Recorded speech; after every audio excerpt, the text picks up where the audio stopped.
Show me your latest design. Well, it is a beautiful design, and well, there are two main objectives for the landing page. The first is to achieve conversion. We want to direct people to check out our prices. And the second goal is to establish credibility for the site, because maybe for many people it's just the first time they're hearing about us.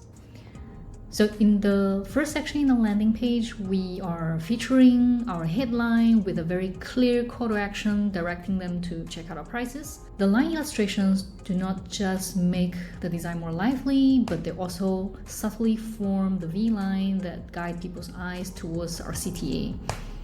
Now, following that, we start showing the app ratings and real customers' testimonials, because when it comes to building trust, nothing speaks louder than the satisfaction of real users. And this is reassuring that the visitors, they are making a smart choice. So to recap, we want to start with talking about the objectives of the page and then linking how we designed the page to those objectives. The benefit of this approach is that if the stakeholders do not agree with our approach, we can immediately identify whether it's because our original objectives do not line up, so that we should spend more time clarifying the objectives, or they need to be met in different ways, so that we should focus on proposing different designs. Documenting some of the key decision points as you develop your designs. For instance, I may decide that I want to use line illustration style because we all know that illustrations help the website to be more personable and easier to understand, yet I want to keep it simple and straight to the point for a topic like insurance. Also, I purposefully chose grayscale illustration because, again, to keep it simple and not to clash with the brand color pink. It helps to document down the thinking process and the key decisions along the way. Because when the stakeholders ask you, why line illustrations? Looks so plain, why not some other style?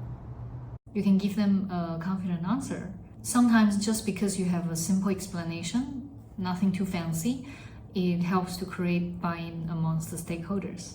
Prepare your script and practice it before presenting to your audience. Personally, I find this to be a really useful practice, especially when I was just starting out as a UX designer, because when you're new, it's definitely not easy to present your case in a collected manner, especially if you are caught off guard or under the stress of stakeholders questioning you. So I find it to be very helpful to write down my thoughts beforehand and do some rehearsal. Write key sentences or bullet points, especially for your opening and main points. Read your rationale out loud as if you're having a conversation.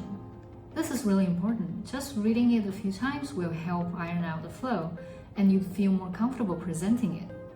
And it's okay to feel awkward in the beginning. It gets better with practice. Make adjustments as you hear yourself. As designers, I understand that we do get challenged in our decisions a lot, and different stakeholders always have different opinions. So hopefully this video offers you some practical tips on being a better communicator and how to present your case more confidently. And if you find this to be of interest, maybe you want to check out the video on how to ask the most important question for a UX designer as well. Thank you so much, and see you next time.